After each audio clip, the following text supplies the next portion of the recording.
Perfecto, vamos hacia allá, Carlos. Yo me quito. Adiós. Venga, hasta ahora. Bueno, vamos a empezar. Ya ha hablado Álvaro esta mañana un poquito del VPO, de cómo funciona y demás, que muchas cosas son para engañar a Google más que al usuario. Pero bueno, el VPO básicamente es mejorar una serie de técnicas, de herramientas para mejorar el tiempo de carga de nuestra página. En principio es Website Performance Optimization, o sea, optimización del rendimiento de la página web. Me presento un poquito, soy desarrollador web desde hace más de 15 años, trabajando los últimos 10 solo WordPress ya. He trabajado en másteres de marketing digital, he hecho másteres de SEO también, he creado más de 150 webs en los últimos 5 años. Me gusta bastante lo que es el WPO, lo que es la optimización de velocidad. Y he impartido clase en varias escuelas de marketing y negocios. Una de ellas, por ejemplo, es GoEscuela, que doy clases de WordPress con ellos y participo en su máster. Y he trabajado con muchos referentes del marketing digital. Muchos los veis en este congreso. Está por aquí Elena, por ahí debe estar Sonia Duro, José, pues eso. Varios referentes que son de los que más se aprende. Y bueno, lo primero que quería, recordar el regalito, 2 optimizaciones de VPO y lo que he dicho, el sorteo lo hace José, o sea que nombrarle a él también sobre todo. Y bueno, suerte. Y vamos a explicar, para empezar, por qué necesitamos acelerar nuestra página web. Y una de las cosas, la principal, porque debemos mejorar la experiencia de nuestros usuarios. Habréis escuchado muchas veces la típica cantinela de que Amazon, si bajaba, me parece que era una décima de segundo, ganaba un montón de dinero más. Pues esto no es lo que les quiero contar yo. Yo lo que quiero entrar son otras cosas más importantes, además, como que, por ejemplo, si aceleramos nuestra página web, nuestro servidor va a estar más ligero, por lo que va a permitir procesar más peticiones. También hay que decir que el tiempo de carga es uno de los factores que influyen en el posicionamiento web, por lo que tenemos que tenerlo en cuenta. Pero tener en cuenta que solo es uno, no es el único. Y luego nos ayuda a optimizar el crowd budget de nuestra página web. ¿Qué es el crowd budget? El crowd budget es el tiempo que nos da Google para visitar nuestra página web. Vamos a hacer un ejemplo con una cervecería. Yo tengo una cervecería y Google llega a mi cervecería y dice, quiero ver cuántas páginas tienes. Pero tengo un cierto tiempo, tengo 10 minutos.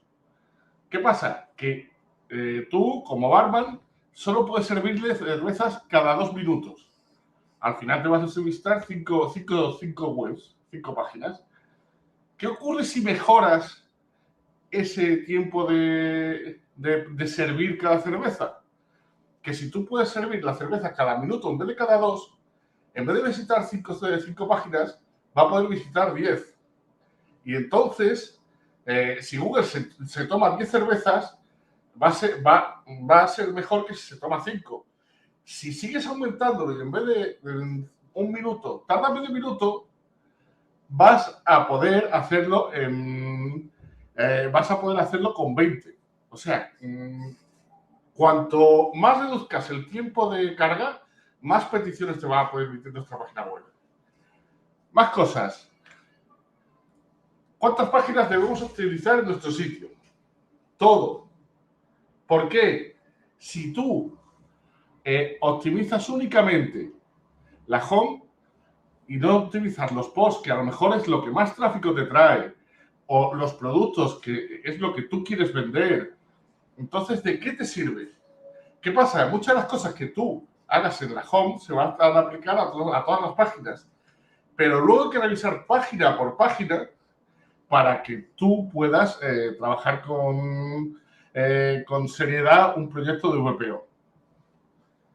Pero también os digo una cosa, no os olvidéis de la experiencia de usuario de la página web. El tiempo de carga es muy importante, pero no lo es todo. Hay gente que dice, no, es que yo no quiero tener un 100 en PageSpeed. Y para eso, al final, se cae en un diseño sin gracia, en un diseño que es solo textos y fondos, pierden gran cantidad de funcionalidades, por ejemplo, renuncian a píxeles, cosas así. ¿Por qué? Tú lo que buscas es vender.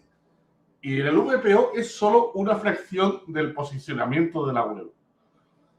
¿Vale? No, si quisiésemos optimizar al máximo nuestra página web, pasaríamos de WordPress y haríamos una página web en HTML puro. Pero no es lo que queremos. Queremos obtener todos los beneficios de WordPress. Entonces, a partir de aquí, he creado una web para cacharrear.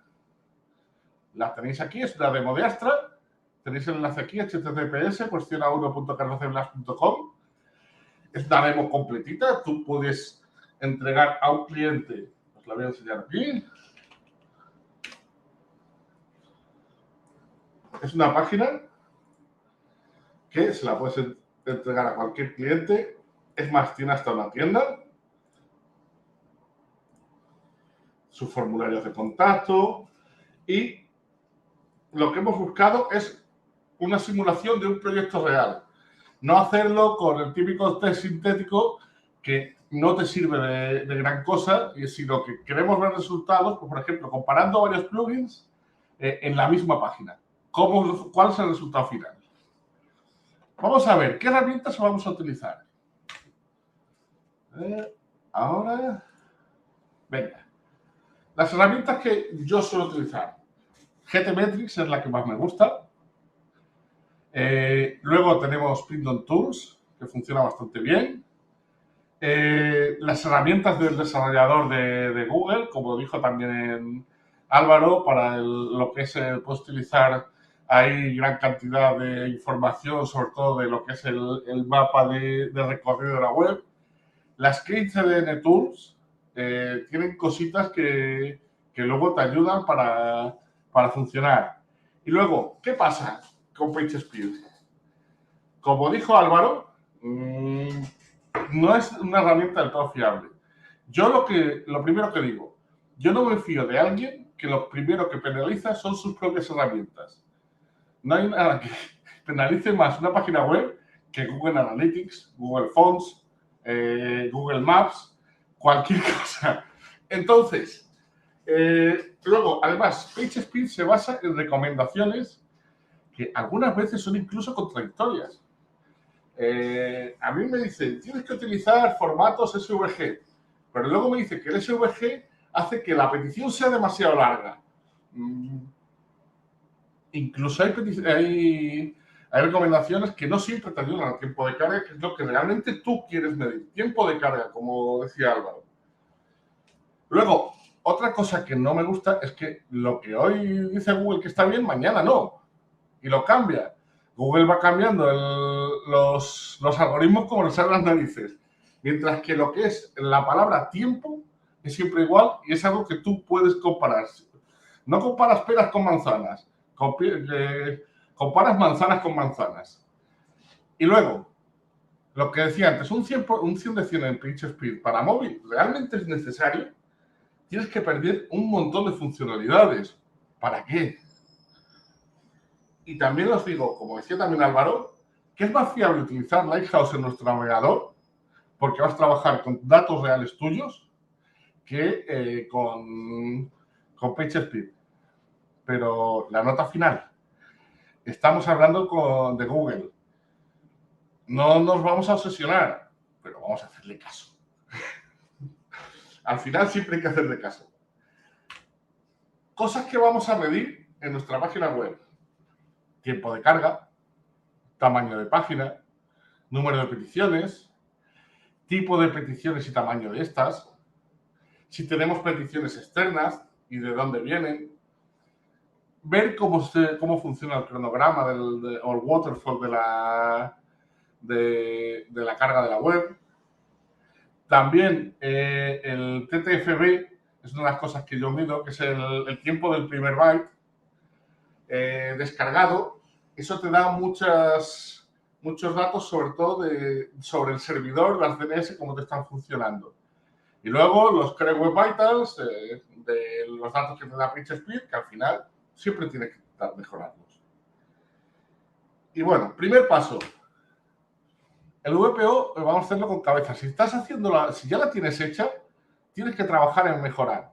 Pero si no la has hecho todavía, planifica un poco, utiliza templates que sean adaptados, que no sean muy pesados. Si no le puedes pedir a un template multipropósito que te tiene que cargar mil cosas, que la velocidad sea extrema, que te cargue en menos de un segundo. ¿Por qué? Porque no lo va a hacer. Es imposible porque tiene que cargar un montón de cosas. Luego, una de las cosas que todo el mundo me dice, ¿cuántos plugins hay que instalar en la página web? El que necesites. Si cumplen con la funcionalidad y lo hacen bien, perfecto. Muchas veces, más plugins mejor seleccionados funcionan mejor que menos, pero mal seleccionados. Pone más, es mal, perdón. Tengo que corregirlo para la presentación. Y luego, para cada funcionalidad, vamos a buscar el mejor plugin, vamos a ver el tiempo de carga, cuántas peticiones hace la base de datos y demás. Templates que puedo recomendar. Yo utilizo ahora mismo Astra, pero GeneratePress, Genesis, Hello Elementor, dependiendo del uso que vayas a hacer, puede funcionar perfectamente. Y un plugin que funciona muy bien si vas a trabajar en VPO, el controlarlo, es Query Monitor, que te da un listado de todas las peticiones que hace, peticiones externas, peticiones a la base de datos, si hay peticiones lentas, te da muchísima información. Y bueno, antes os di una serie de elementos para, de aplicaciones para realizar las mediciones. Pero, ¿desde dónde las hacemos? Porque casi todos, menos PageSpeed, te dan desde dónde quieres hacer la medición. Fijaros, por ejemplo, que la misma página, medida desde Londres y desde Australia, una da un tiempo de 1,3 segundos desde Londres y otra da un tiempo de 4 segundos desde Australia. O sea, una diferencia de 2 segundos y pico. ¿Por qué? Porque la medición desde Australia hasta aquí tiene que cruzar toda Asia, tiene que cruzar toda Europa, tiene que llegar a tu servidor, cables oceánicos y demás. Fijaros la diferencia entre uno y otro, lo que tarda con lo que es la carga completa de la página, son 2,7 segundos.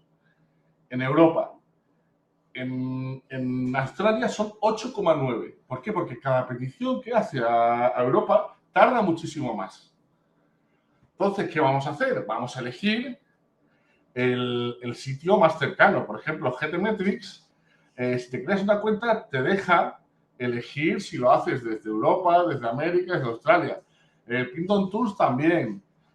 Todas estas aplicaciones te permiten seleccionar la ubicación desde donde quieres hacer el test. Luego, selecciona la ubicación de tu hosting. Si ya hemos dicho que la distancia del usuario influye, lo primero que debemos hacer es que la distancia desde nuestros usuarios al servidor sea la más cercana posible. Vamos a intentar evitar lo que son los saltos oceánicos. Por ejemplo, tú estás en España y tu público es de España. No pongas un servidor en Estados Unidos porque sea mucho más barato. ¿Qué es mejor? Tenerlo en Europa, que es el que te va a dar un tiempo de acceso a tu servidor mucho más cercano. ¿Qué ocurre? Que nosotros, los hispanohablantes, nos encontramos con el problema de que tengo un cliente en España y otros clientes en Sudamérica. ¿Qué es lo que haríamos ahí?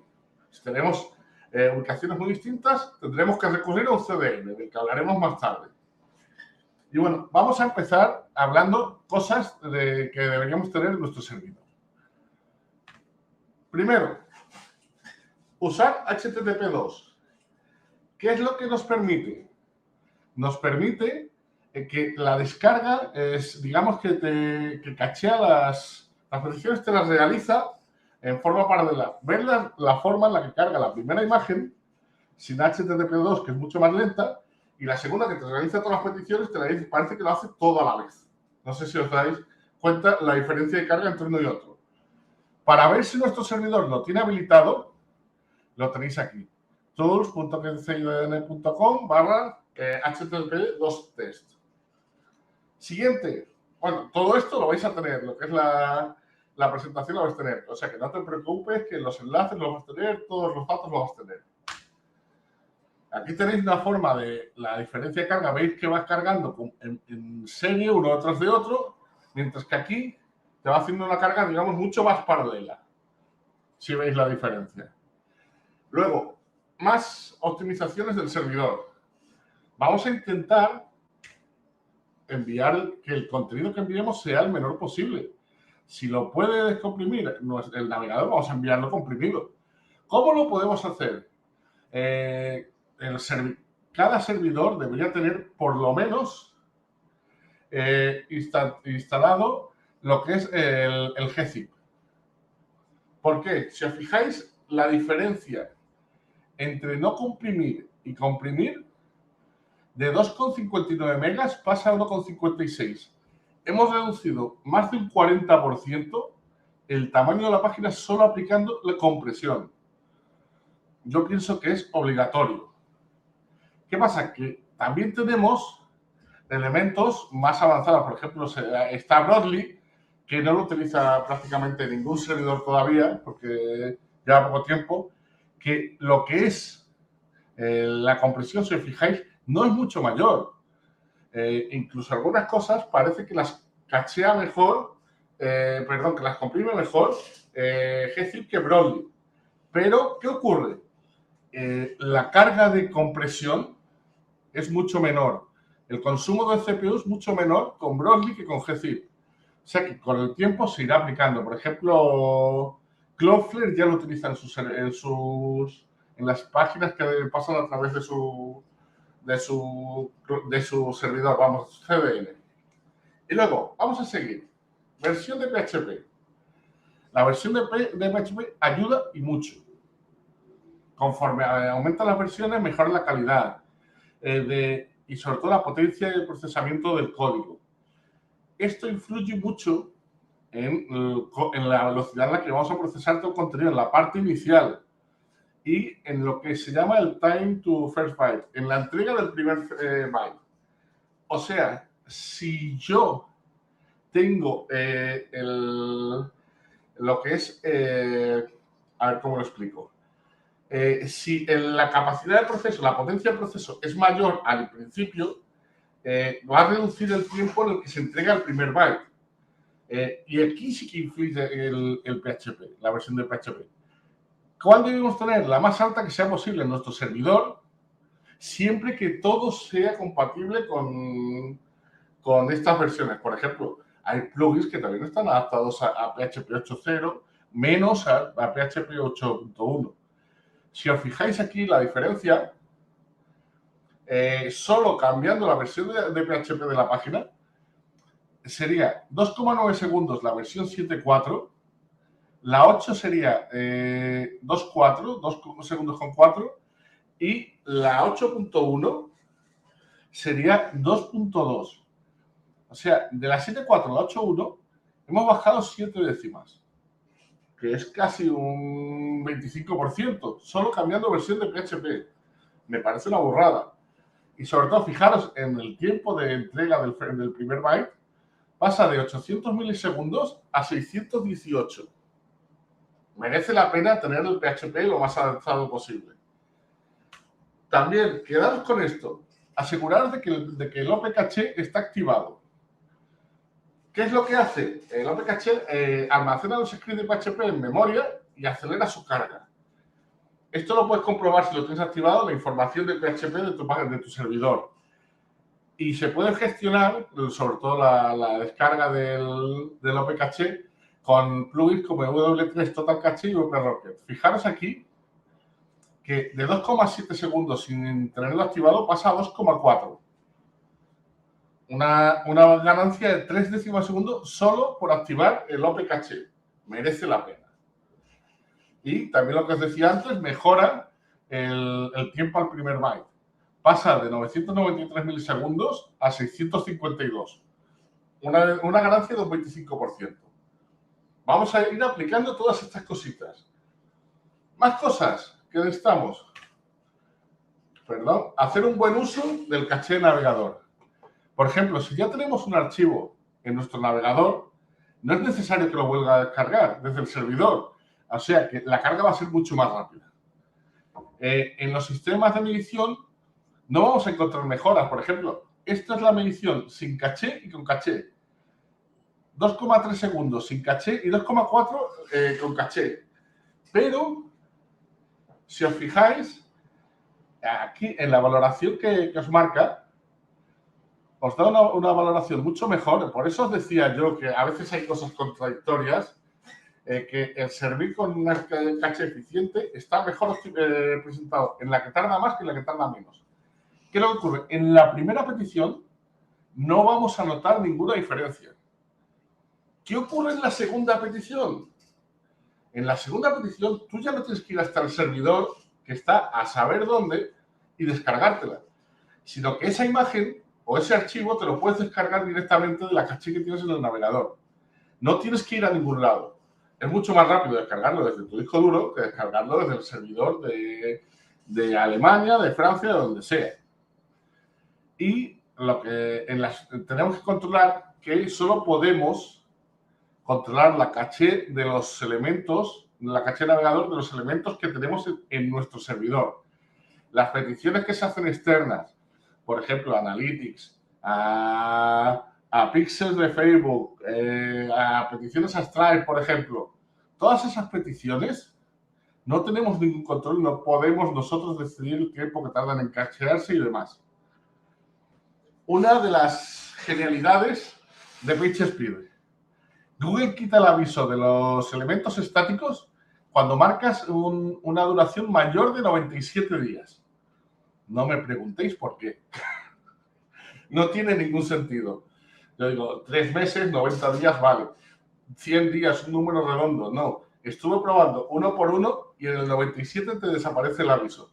Pues vale, vamos a poner 97. Luego, vamos a seguir reduciendo. Ahora vamos a reducir el tamaño de las imágenes. Lo primero, vamos a adaptar el tamaño. Bueno, una de las cosas que muchos me dirán es que con el Lazy Load esto ya no tiene tanto sentido. Y realmente a nivel de usuario sí tiene sentido. Lo que no tiene es a nivel de Google, como decía Álvaro, le estamos engañando. Vale, es una forma de engañarlo. Pero a nivel de usuario, si tú descargas una imagen de 20 megas y descargas una imagen de 1 mega, lo que te va a hacer un montón que tú te descargues la de 1 mega. Aunque Google ni siquiera vea esa imagen, porque lo único que se encuentra es un hueco vacío por el Lazy Load. Entonces, vamos a reducir el tamaño de las imágenes. Vamos a subir las imágenes con el tamaño que ocupan.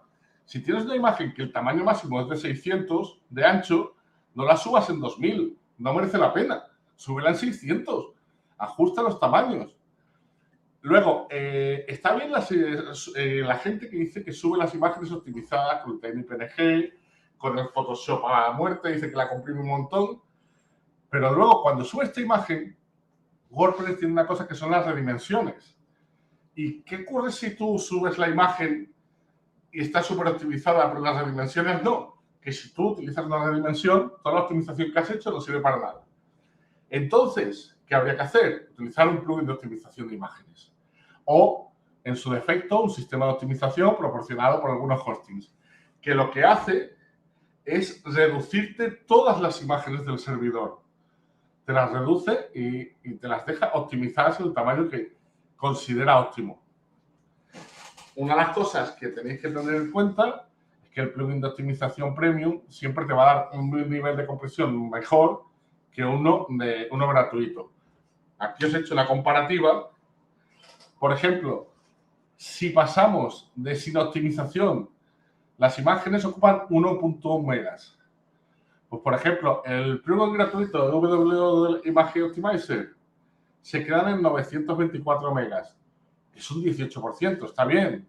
SourcePixel, un 26%, que podría haber sido mucho más, porque solo te optimiza 100 imágenes. A partir de ahí tienes que ir al de pago y no me dio tiempo para más. Luego aquí tenemos el Robin Image Optimizer, que ya, siendo gratuito, te hace una reducción del 52%, lo cual es brutal. Y ya empezamos con plugins de pago como Imagify en modo agresivo, que te lo deja en 463, que sería un 58%. Aquí luego, se veía ya regular, pero tenía un 71% de ganancia. Y luego Imagify en modo ultra y EW Image Optimizer en modo de pago da un 73 y 75%. Si reducimos el 75% de los datos que enviamos, es brutal. Hay que hacerlo. Porque así vamos a reducir tanto lo que es la carga de servidor como todo lo demás. Vamos a ver que todavía queda un poquito y vamos tardecillo. Luego, utiliza los nuevos formatos gráficos siempre que puedas. Sustituye los GIFs animados, por ejemplo, por MP4. Lo que son las iconografías, sustituirlas por SVGs, que es un formato vectorial y que reduce un montón el tamaño. Las imágenes en JPG y en PNG, sustituirlas por WebP, porque ofrecen mayor compresión que el JPG y te ofrecen también las transferencias. Luego, las transparencias, perdón. Luego, problemas que tiene, no es compatible con algunos archivos, con algunos navegadores, perdón, y la calidad de imagen para páginas que demandan demasiada calidad, a lo mejor ofrece demasiada pérdida. Y hasta ahora se requieren plugins para lo que es la carga del WebP, Imagify, WP Rocket, el EWW. Aquí tenéis las ganancias, exactamente igual, de 1,1 megas sin WebP a 332K y 283K. Es brutal. Luego, lo que hablábamos antes, el Lazy Load, los elementos se cargan conforme se llega a ellos y no te los cuentan el tiempo de carga. Cargaremos menos recursos en la carga inicial, pero luego, como decía Álvaro, muchas veces empieza a cargarte cosas a lo bruto. ¿Por qué? Porque estás cargando todo lo que debe cargar inicialmente. Luego, podemos usar plugins como WP Rocket, que te mejoran el Lazy Load, añadiéndosela a los vídeos y frames y demás. Y si luego quieres liarte la manta a la cabeza, utiliza plugins como A3 Lazy Load, que te permite configurar todo. Aquí tenéis una diferencia entre uno y otro, entre utilizar el Lazy Load de WordPress y el de WP Rocket. Si os fijáis, la diferencia del tiempo es prácticamente igual y las peticiones son las mismas. ¿Por qué? Porque solo hay imágenes, no hay ningún beneficio. Y luego, vamos a ir a la madre del cordero. Los sistemas de caché, lo que utilizamos todo el mundo. Hay varios tipos de caché, Varnish, proxies inversos, cachés de objetos, cachés de base de datos, pero los más conocidos son los del caché de página. Son los que utilizamos prácticamente todos en nuestro WordPress. ¿Qué es lo que hacen? Crean copias estáticas de todas las páginas y reducen tanto la carga del servidor, porque tienes que evitar el hacer todos los procesamientos cada vez que te llega una petición, como el tiempo del first byte igual. ¿Por qué? Porque si yo reduzco el procesamiento inicial, el primer byte me va a llegar antes.